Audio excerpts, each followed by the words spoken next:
C'est un fait connu, la consommation d'alcool a augmenté au pays durant la pandémie. La question qu'on se pose, c'est est-ce que ces 2 ans d'apéro anticipé, de café Baileys, de télétravail se traduiront par une augmentation des dépendances? La clinique Nouveau Départ fait partie d'un réseau pan-canadien de cliniques de traitement des dépendances. Est-ce que vous remarquez une hausse en ce moment des demandes d'information, des demandes d'aide? Absolument. On le voit via nos différents canaux, que ce soit le téléphone, notre site web, il y a un chat sur le site web, par courriel. Le nombre de demandes augmente de façon substantielle dans les dernières semaines, les derniers mois.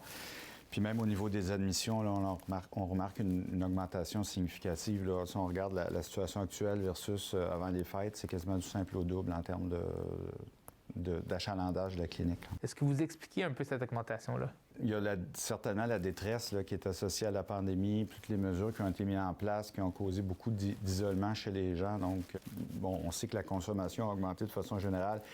Puis pour les gens qui sont en situation de fragilité, bien, ça peut être parfois le facteur qui vont faire, qui vont basculer, qui étaient soit sobres avant, qui vont rechuter ou qui vont vraiment arriver à un niveau de consommation qui devient problématique. Effectivement, il y a eu des sondages qui ont été faits depuis le début de la pandémie à intervalles réguliers jusqu'à l'automne dernier.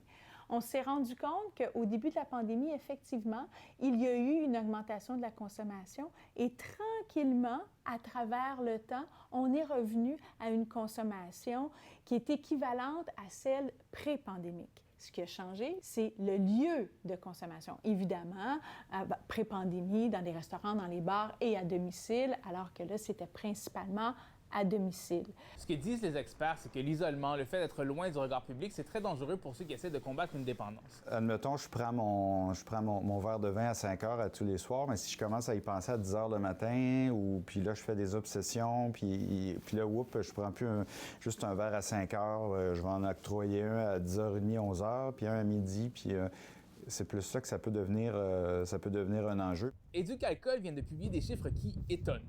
Selon leurs études, 25% des enfants de 9 ans ont déjà touché à l'alcool. À 14 ans, c'est le 2/3 d'entre eux qui en ont déjà consommé. Est-ce qu'on sait si la présence accrue de l'alcool dans la maison durant la pandémie, une consommation régulière des parents, peut avoir un effet sur la façon dont les jeunes vont voir l'alcool? Bien, en fait, c'est sûr que si on banalise la consommation d'alcool à la maison et encore si on valorise dans un certain sens une consommation excessive, bien, les enfants apprennent ça.